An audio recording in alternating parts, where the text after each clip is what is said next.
What's going on, everybody? We have Gaby here, who's going to share her story on a rare disease day. Um, we were just saying it's nice to meet each other, and I've never physically, shaken hands or met someone with an autoinflammatory disease or FMF. I've Me neither. only, talked virtually. And so it's always great to speak to someone who deals with what I deal with and uh, can share their story. Would love to meet everybody personally. An FMF and AID global convention where we all get together and meet and stuff. That's my dream one day Mm, for us to all get to be able to get mm. together. Conference. Yeah, Yeah. but no, very excited to meet you. As I said, jokingly, but maybe half seriously. I think we found our new spokesperson for FMF and AID Global to be the I'm just on-camera. really talkative. That's probably why. That's helpful. It's very helpful. But Okay. tell us a bit about your journey and how you were diagnosed and everything. Okay. Well, this is actually really new to me. I didn't know I had a rare disease at all until this summer. Oh wow. Actually, Okay. through meeting, I actually used the helpline. So Oh, that's amazing. my cat is trying to get inside our little chat. So if my cat That's shows up, please ignore okay. him. His We name have is Fred. dogs who always come in and out, Okay, so we're great. completely fine with the pets. Awesome. Okay, so FMF and AID Global Association has a free helpline. It's like a WhatsApp line, and I had been diagnosed a couple years ago, but I was getting worse, and I didn't know if other people had this disease I was diagnosed with. So I actually called the helpline on their website, That's and I didn't amazing. expect anyone to pick up. But Malena did. One of their Yes. volunteers actually answered. And I remember she's like, "Oh, I'm in Europe," and she was cooking dinner at the Yeah. time. And she spent like an hour on the phone with me just going over Oh, what the disease is and what it means and how it affects different organs and systems in the body, which explained all the symptoms I was having.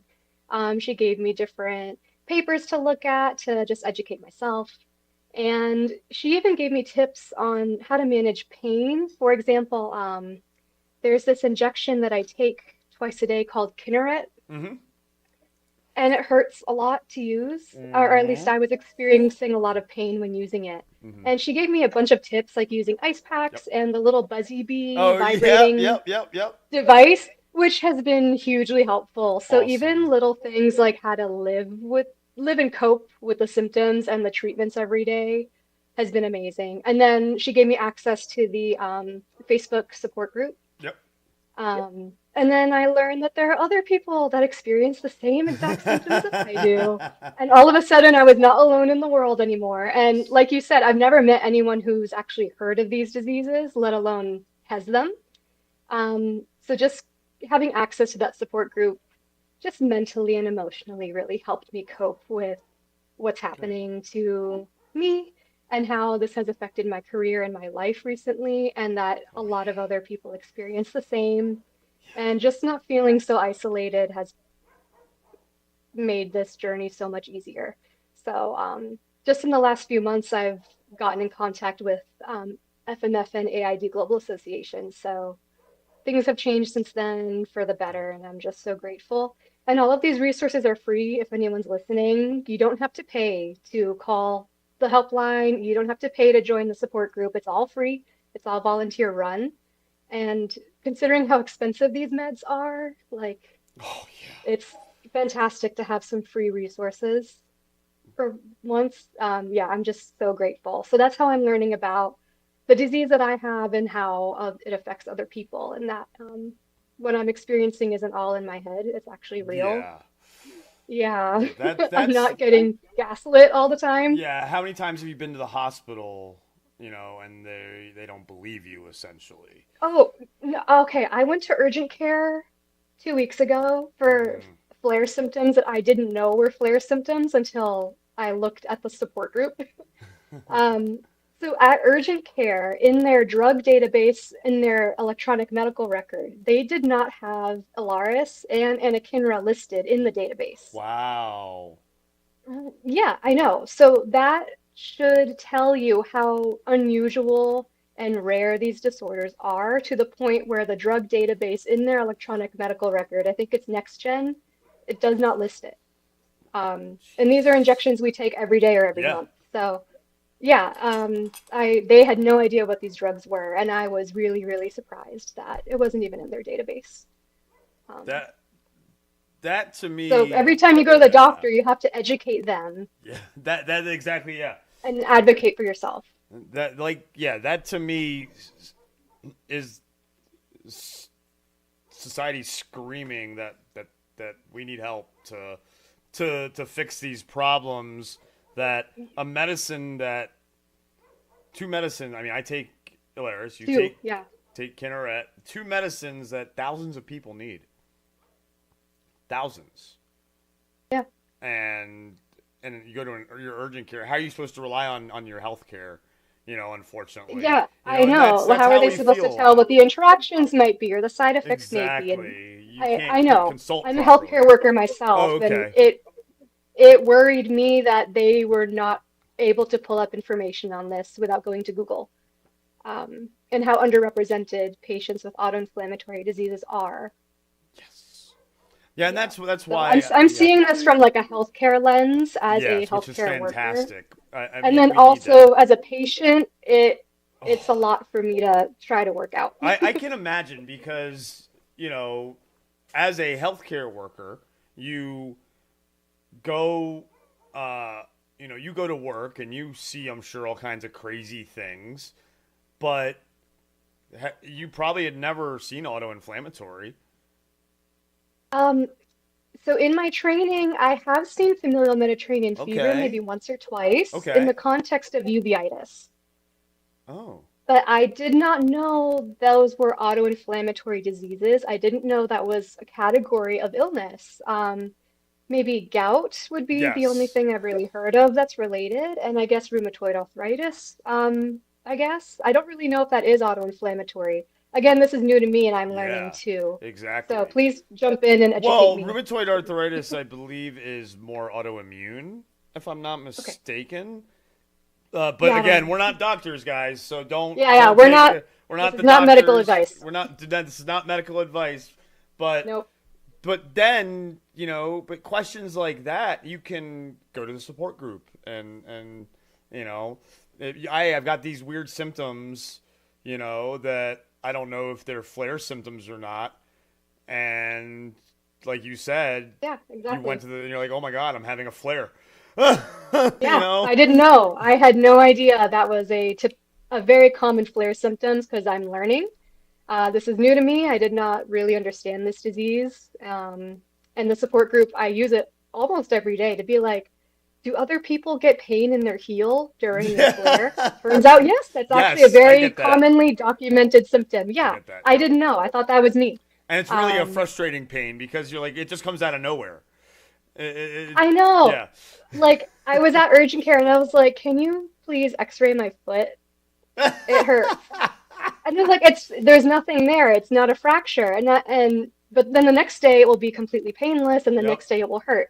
And Hmm. I did not know those were very common flare symptoms, and have since had more management with these different drugs. So uh, my original diagnosis 2 years ago was PFAPA.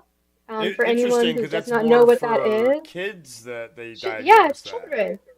Okay, so in case anyone is not aware of what that is, it's a periodic fever that is typical in children and is very unusual in adults. And that was my diagnosis at first because I was having fevers every 4 weeks for most of my life, and I could tell what day on the calendar it was going to happen. And it was just a textbook case of PFAPA. But as I've gotten older, the symptoms have changed quite a lot and have been much more severe and uncontrolled to the point where they were happening every day. So now it's sorry, USAID, undifferentiated systemic autoinflammatory disease. I'm just pulling that from the Yeah, yep, yep, FMFNAID website. yep, yep, Okay. yeah. So they Actually, don't really know what it is. yeah, It that's can it can be something that hasn't been diagnosed yet. It could be something that's actually a spectrum of disorders. We don't really know. Um, so I don't really fit into any category at the moment, and it the symptoms have changed throughout the last maybe 2 years quite a lot. How I am today is very different from how I was in 2023 in a worse way, unfortunately. Oh, So at the moment, I'm using anakinra twice a day.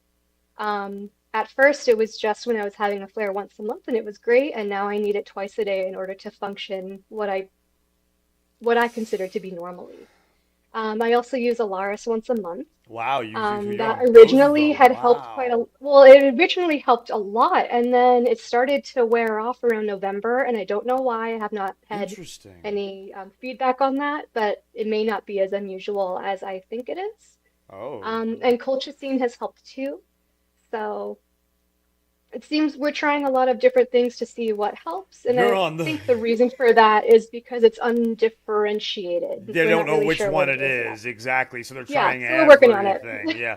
Now, are you Yeah. doing it where you're taking? So you're taking colchicine every day, Kinneret hmm every day, and hmm doing Alaris once a month. I can't imagine. Like I was on colchicine daily and Kinneret daily at one point, and then they took me off the hmm colchicine because my body was becoming intolerant to the colchicine, and it was just messing up my Oh, stomach way oh more yeah. Starting it than was it was really helping. hard. Oh, I'm sure. Yeah, Yeah, it had a lot of there's side effects, I yeah. remember. You may if you stay on it, you may start become lactose intolerant and things like that. So Oh, I didn't that. yeah, it explains something See, probably, this is doesn't why it? the support group is Yes, so great. exactly. This You is learn a lot of you things. learn a That makes lot a lot of sense now. for yeah, and it drove Thanks me for nuts telling because I me. love dairy. You know. The medications have a lot of side effects, Yes. and they affect people differently. The support group is great to figure out if it's all in your head or not, and it never is. It really, if you're feeling something, it's actually there. That's what I've learned. But at That's first, a I was actually really hesitant to use a support group because I oh. didn't want to feel like I was complaining about myself. Everybody, You know, yeah, I didn't I'm want to be hearing that that from person. so many people, that I've spoken Yeah. to. I have been there. I've also been on the opposite spectrum where I won't shut up about it. Um, so, um, I feel like you have to find that good balance for sure, except in the support groups. Never ever feel like you're complaining too much in the support groups because, like you said, you may figure something out. Like we just talked about, the lactose intolerance with colchicine. And you now Yeah. figured out that, hey, maybe I I didn't can't know. eat cheese as much because of colchicine. Yeah, that is one of the very strong side effects. Don't drink grapefruit juice with colchicine. That is a Okay, big no yeah. no. I remember that It's one. it apparently makes it super toxic. Makes the colchicine super toxic, which is funny. Colchicine itself is from the plant colchicum, which in itself is a toxic plant. The We're spring poisoning crocus, right? ourselves to feel better. That's what I always felt about colchicine is it's a poison that you're giving yourself in low doses that it has to heal yourself. I know that's scary to sound, but really that's all medicine and to an extent. And then you're on these biologics even, and that are lowering your immune system shields, and you work in the Mm. healthcare field. Like you Yeah, I are know. you are Yeah, someone it's that I'm sure masks up a lot. oh yeah, yeah, we've got plenty of those always masking up. Especially if anyone else is listening and they're a healthcare worker. Yeah. I'm sure you've been di exposed to maybe tuberculosis when working with patients, Oh yeah. especially if they're coming from other countries. It's Hmm. happened to me multiple times. So yes, if you're a healthcare worker and you're immunocompromised, you need to be masking up and Yep. protecting yourself. Yeah. Yeah, Yeah. that's right. Yeah. That's I can't imagine because you went from though it's so crazy because you went from feeling not well a lot to knowing what it is and now feeling better but worse because you're on all these medicines. It's got to be frustrating. Yeah, there's definitely a trade-off. It seems like I'll never feel well without having that sacrifice of, being immunocompromised. Hmm. And that's really scary during flu season, COVID season, whatever norovirus is going around right Yep. now. Um, so yeah, it seems like that's just how it is. And there are ways to protect myself, masking up, for example, using PPE properly. and that's just how it's going to be, and I'm okay with that. But I'm also quite used to doing that for work. Sure. It doesn't bother me very much to protect myself in that way and masking up when I have to. But I just had a thought. It Working in healthcare, in case anyone else is listening that works in healthcare, we make a lot of sacrifices to care for people that are ill. And I've done this for 20 years. I love working with patients and I love being a part of their care. My profession is that of an ophthalmic technician, which means I give eye exams and work with Oh, okay. people with eye diseases. So Oh, uveitis is something that I'm used to seeing quite a lot. yeah. Um, and now that I'm a patient myself, and I'm having a lot of trouble finding specialists that have seen this before, it's actually really, really hard, and we have to travel to other states Yep.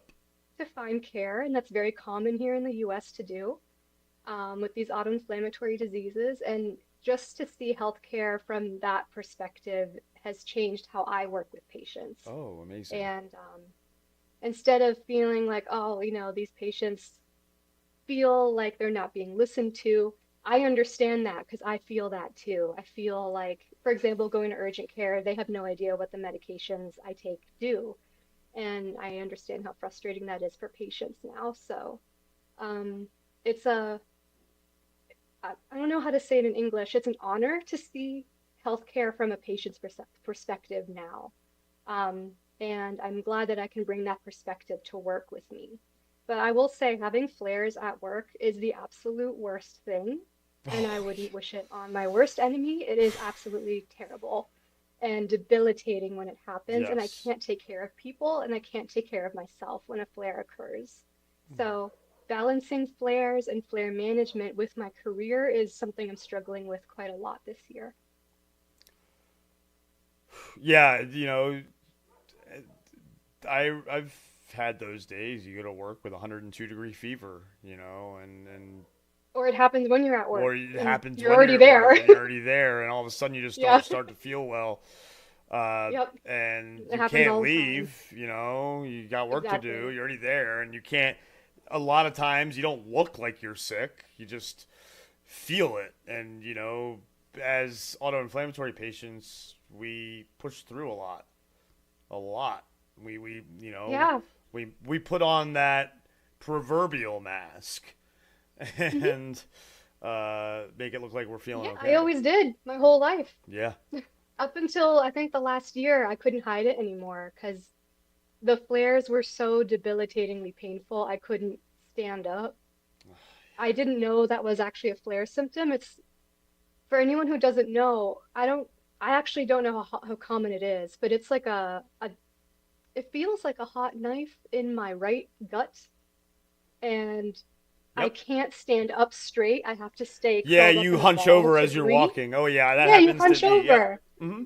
Yeah, these abdominal pain attacks are absolutely They're debilitating, and part if of the they worst happen at problem. work, Yep. I'm just curled over on my desk and I can't move and I can't work and I can't take care of myself. Yeah. And I don't know what to do in those situations, and there's not much more to do other than take prednisone or Kineret and wait until it works. But Yes. to have that happen at work when I'm supposed to be helping others and I want to, it limits my ability to be part of society sometimes. And that's probably the most frustrating part of this disease and how hard it is to manage. That's definitely what gets to me the most. Have you have you noticed it affects your mental health a lot more too? Because I, that's a good question. I would say I've felt really lonely and sometimes forgotten. Like, oh, so few people have this. We're not going to have that many medications available for you because no, it maybe isn't going to bring a lot of revenue to a pharmaceutical company to treat patients like us because there's so few. So in that way, I feel frustrated and forgotten. But if even my rheumatologists have never heard or seen this before, I feel very isolated. So I think that frustration and also as a healthcare worker, feeling frustrated for what my patients are going through if they have this disease too. It kind of angers me. So I'm kind of angry and using my anger for good by trying to talk about my experience in Yep. case there are other people like me out there that don't really know how to cope or who feel lonely like I did.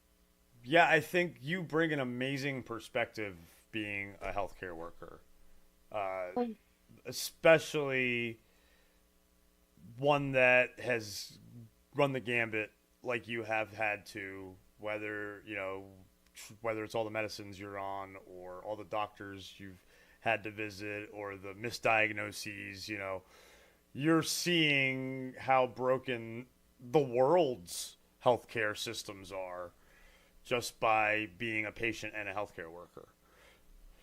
yeah, I have experienced the runaround. Is it Crohn's disease? Is it not? Is it Mm-hmm.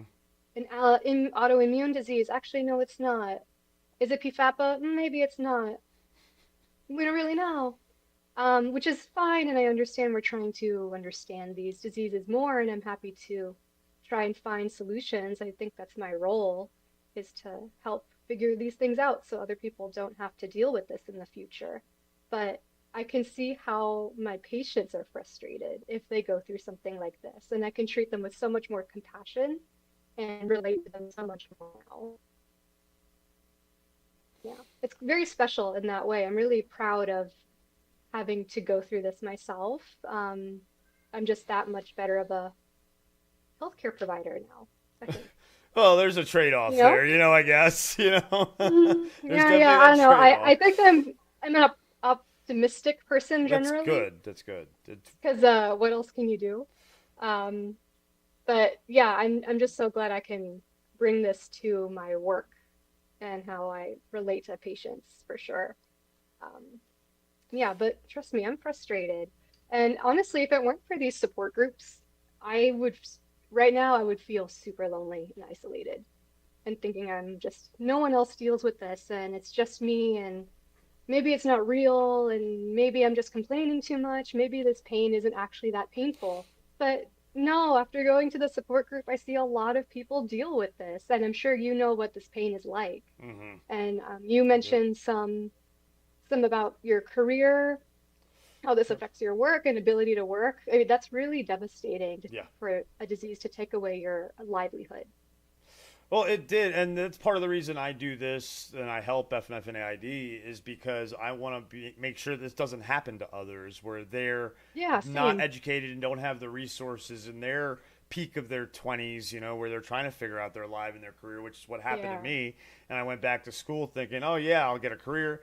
And then I try to work a full Yeah, time same. job and it just didn't work out. I had to leave Yeah. a career I was just starting, and don't get me wrong, it's nice not working, um, but I feel Flipped over. I feel useless a lot of times, because of it, I and I do too. yeah, Or like, how am I going to contribute to society if I can't work? I think we're also trained to feel like to be a part of society, you have to be useful. yes, I get it. And I think that's something a lot of people with disabilities go through. And it makes me feel really bad about myself, especially after like dedicating my career to healthcare. That hurts even more to feel. But like you said, doing things like this helps. And this is my first time doing any kind of advocacy on this, or even actually talking to someone about yeah. my journey. I've never done this before. And right now I feel like I'm helping somehow, I hope. Yeah, and that's the thing. You never know who could watch and who could say, you know Right. what? That sounds a lot like my journey. Let me go check out these support groups. Let me go talk to my doctor about FMF or about autoinflammatory, about PFAPA. Maybe I don't have Crohn's. Someone who's misdiagnosed with Crohn's. It's funny that we bring up Crohn's a lot because our symptoms are very similar, even though it's an Yeah. autoimmune and we're an autoinflammatory. And it's funny because I used to call FMF, like when I would tell people what it is, I'm like, oh, it's like a tropical Crohn's. And I would Yeah, say I see that to it. Well, it people to kind of make it feels like Crohn's simplify it. disease. Yeah, yeah, no, I do the same. And yeah, I think I've been worked up 4 or 5 times. I'm in another workup right now, for Crohn's disease again because are we sure it's not Crohn's?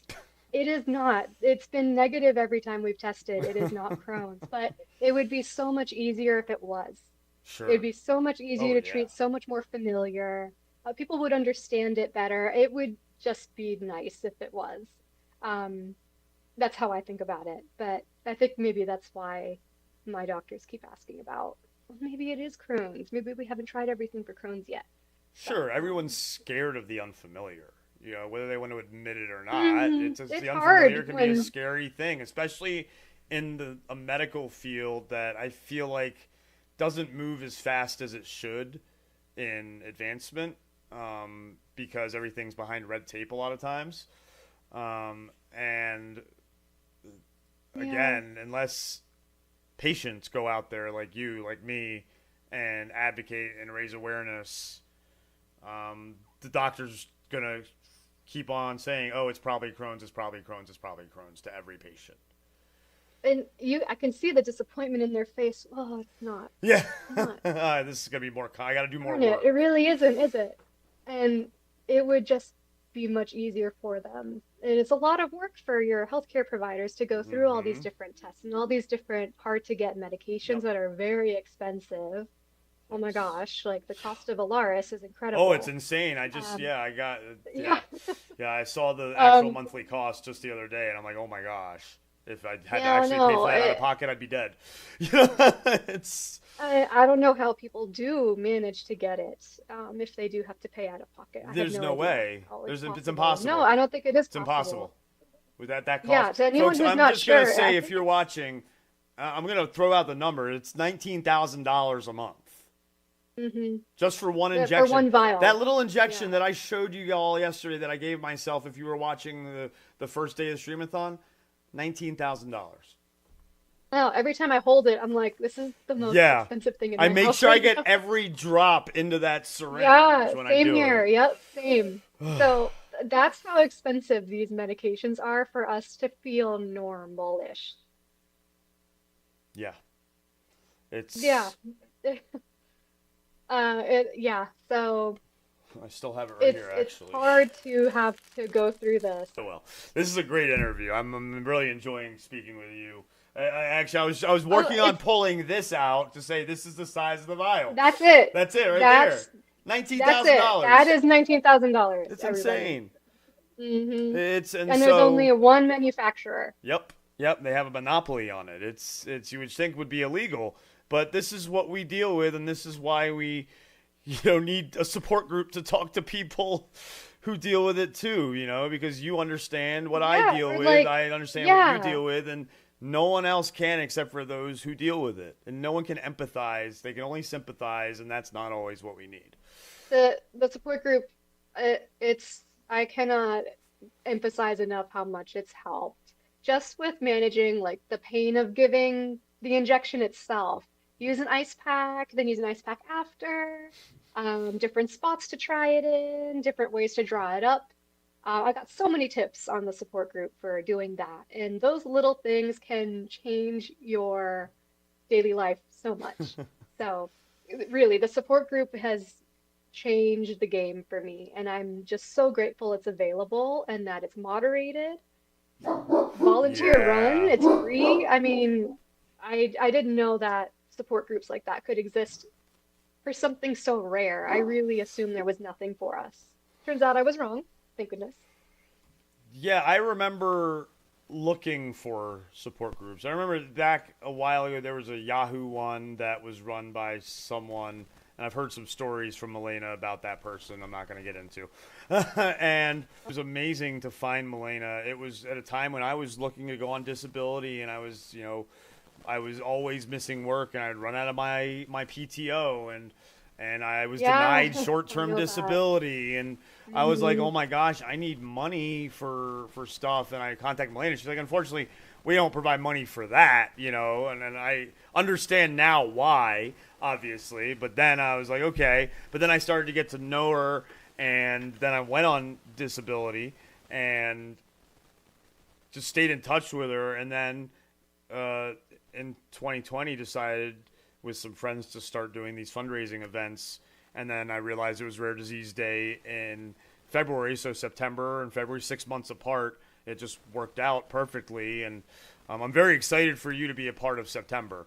I really am, because that's the that's World Autoinflammatory Awareness Month. So that's where every autoinflammatory condition has a day. So maybe by then you'll be diagnosed with a specific autoinflammatory, and then you'll be able to have your day. Maybe it's FMF day, maybe it's a different day. Who knows? Undifferentiated systemic autoinflammatory disease have a day? I don't remember. We'll ask Melina that one. Yeah, we'll ask Melina. She'll know that answer. That's so cool, though. See, I didn't know that there were things like this until like yesterday. Yeah. Yeah. So. I actually love to stream on Twitch myself. Oh, what do you play? And now I'm gonna, I love RPGs like Baldur's Gate 3. I spent too many hours on Baldur's Gate 3, y'all. Yeah. Oh my gosh. On if you PC? Game, I also game. Oh, we do. You're gonna have to definitely join. You'll see. I'll make. And actually, a bunch of us have Baldur's Gate 3. I don't know if you play it on PC or console. Both, okay, because it's going to add crossplay. So we have it on PC. A couple of us have it on PC, and oh my gosh, this is just hilarious. I play Druid Ranger. So if you, we actually play. Do you do tabletop? I've never tried. Okay, so we do online tabletop. We right now we're looking at doing a bunch of different ones. We have like a bunch of different IPs that we're looking at. Oh, cool. But then me and Spencer, who is one of the other people for Red Shirts Remastered, we play Dungeons and Dragons every Tuesday night. So you'll definitely have to. You'll see it pop up in the Discord, and you'll have to watch that for sure. But it's great that you game. Yeah, we'll definitely have to get you in if you're available throughout the weekend. I'm inspired now. Yeah, absolutely. Yeah, I'm inspired now, because now you can stream for a charity like FMF and AID. Yes. I mean, that changes the game for me. I'm way more. I can help you. Yeah. And so you use OBS and everything? How do you stream? Mm-hmm. Okay, so perfect. Yeah, I can send you all like the alert and everything for the donations and the link. Yeah, if you want to help me get set up, I would love to stream for charity. Yeah, we'll get you set up. We'll get it for September. That would be set great. Up and everything. Yeah. Oh my gosh, look at this, guys. I really started gaming when I got diagnosed because I felt so bad, and it hurt to just walk. Yep. I couldn't walk. I was actually using a wheelchair. Oh my. And my husband was like, why don't you try gaming and streaming? Because you're just kind of home recovering right now. You can just try and talk to people that way and stay connected to the world. Sure. So, during the workday when I'm not at work and my friends are all working, I was streaming and meeting friends that way. So, I think for those of us out there that like to game and like to stream, it may be a really good way to raise awareness for rare diseases and also keep yourself in a community or build one. When you're otherwise feeling kind of isolated if you're in recovery and recovering from surgery or whatever. Mm-hmm. So now that I know that you stream for charity, now I feel like I could do that too. Yeah, and if absolutely. You wouldn't mind helping me like get ready and like figure out how to do it, the software side of it, I would be stoked. Yeah, absolutely. Yeah, absolutely. And that's the thing, is it's all through Streamlabs, which are tools designed for streamers. So, and the money goes straight. It's really accessible. And the money goes straight to FMF and AID Global. We don't touch it at all. It goes right to their PayPal. At the end of the awesome. So it's a fantastic system. There's a few kinks and tweaks but no commission or anything like that they take. Unlike things like GoFundMe that will sometimes take a fee. Unfortunately, the thing that we're trying to do with FMF and AID Global is get them registered in the United States so they can become 501 registered. And even better. I have connections in the sports world that you can do so much more once you have those 5 characters attached to your nonprofit. And so it's something we're really trying to grow the organization, getting folks like you involved, There's so many other people from all over the world involved. We've started a podcast. So I'd love to actually you and Ellen. Oh my gosh, you would be fantastic for the podcast. Being a healthcare worker and being someone who understands things a little better, you're definitely someone who we would love to get on the podcast for sure. And I mean, because even though we're doing this February, September, raising awareness is a year-round thing. It is. And because rare disease doesn't stop. No, exactly. Just because it's March and April and June, July, August doesn't mean we don't have our rare give me diseases a couple anymore. hours. I'm probably going to be flaring tonight, Yeah, exactly. so, and it's not because of anything bad. A lot of it could be just the positive stress that you're feeling from the excitement and everything. Is that a thing? Excitement causes flares? Because I swear that's what I deal with. Yes, it is true. My it's any kind of friends stress have on your told body. me. Yes. Okay. Well, good stress is stress still, because my friends are always telling me, you need to not get so excited and don't be so happy. Just stay chill because you're gonna flare if you get too happy. That's what my girlfriend tells me that too. It is a thing. So there's a couple of times you just where can't win sometimes. we can't, and it's a double-edged sword. It really is a double-edged sword. Dang it. Because you.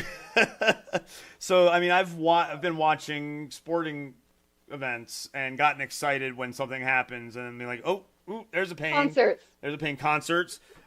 Playing a video game even. It was I think Star Wars Day one year. Yeah, a good match. And I was playing a single player game though. And all of a sudden a flare started. Because like out of the blue, I'm like, guys, I gotta go. I was streaming it and everything. I was like, I gotta go. Turned it off. I'm like, I can't. This is what it's like. It is. You just don't know when it's gonna happen. And it can happen when you're so happy. Yep. And it disrupts your life so much sometimes. And yeah, I guess I'm not alone. See You're how not alone. Support groups and talking to other patients makes a huge difference. Yeah. I've learned so much today from you. Like, you know, this has been so helpful to me. It definitely, and it's great to now have someone who does things that like I do, like streams and stuff, but again, it's that health worker side that you totally understand because so many people need someone like you in our support. We needed you in our support group. That's for sure. I didn't know that that would be helpful to just be a healthcare worker that doesn't feel well myself. Yeah. I didn't know that could be helpful to anybody. So now that you mention it, I'm like, oh, well, yeah, maybe I could be a good patient advocate. Yes. Because I know what it's like on both sides. Absolutely. And it would be an honor to do so. But I didn't realize that could have so much value or be so helpful to other people. I just haven't talked about it before. So you mentioning it is very eye-opening to me right now, and I love it. I love the idea. Yeah, it's definitely why Milena, myself, all of us do this, is because we are patients and we understand what everybody goes through. But we don't always understand. Now, Milena and Ellen and all them, they understand way more than I do on the technical side of things and why doctors and do things the way they do and why the system is the way it is. And I just sit there and shake my fist and so go grrr at the system, So having another person who understands it that can be in a patient's corner is definitely going to be helpful for the support groups and for everybody in it. So it's great to have you there. Unfortunately, why you're there is, like you said, but again, we have to fight for ourselves. That's definitely what I've learned is you have to advocate for yourself a lot when you have something that's rare. Mm-hmm. And that's the whole point. Yep. That's the whole point of today, Rare Disease Day. Rare Disease Day.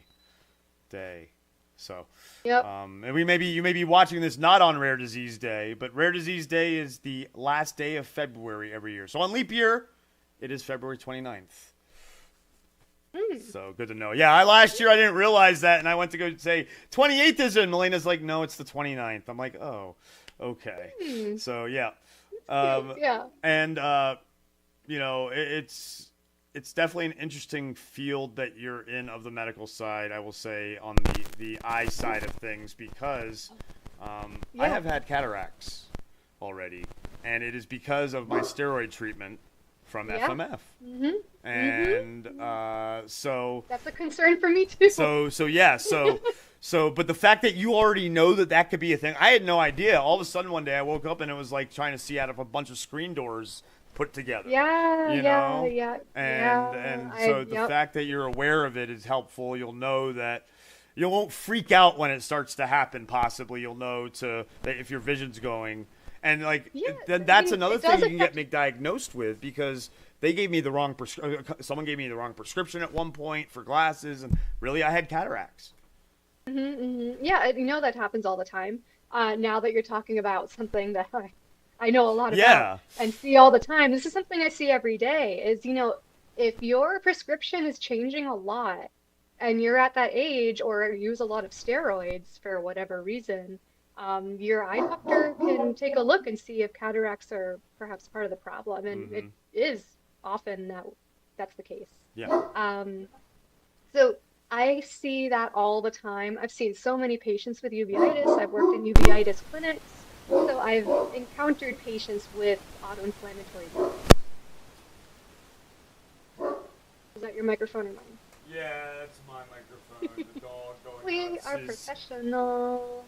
Super professional. We know what we're doing. You do, So if anyone has eye questions, that is something I can definitely speak to. I've done it for a long time. I'm a certified technician.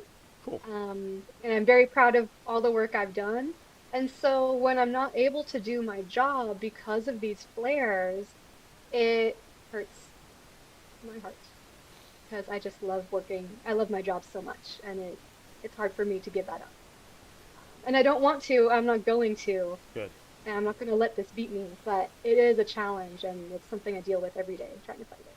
Well, you are very brave for pushing through. Very strong. You're a warrior. I'm stubborn, actually. Yeah, well, that helps. Yes, that helps. I'm the same. I'm very stubborn. I've always been stubborn. Even without the FMF, I'd probably be stubborn. So, yes, it's good to be stubborn with a rare disease for sure, because you definitely push through, sometimes to the detriment, but sometimes you overdo it. I know what you mean.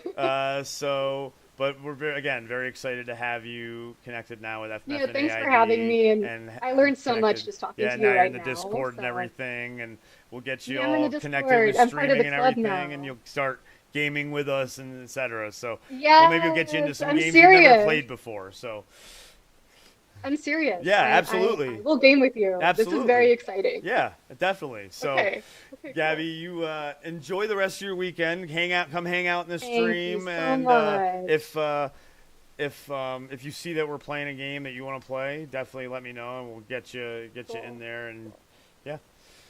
And thank you so much for streaming today. Really, I think you're the only Rare Disease Day stream I've seen going all day. And that's not easy. So thank you for taking the time to do it. You've got stamina. And I know that's hard when you're not feeling well with your flaring. So. Thank you so much for doing this kind of advocacy and doing the stream. Seriously, there's nowhere else for us to hang out for the day, for Rare Disease Day. So yeah, this is our day. It's our day, and it's our stream. So let's make the most of it. Yeah, you're doing great. Thank you for everything. Thank you, Gabby, and talk to you soon. Bye, guys. Bye.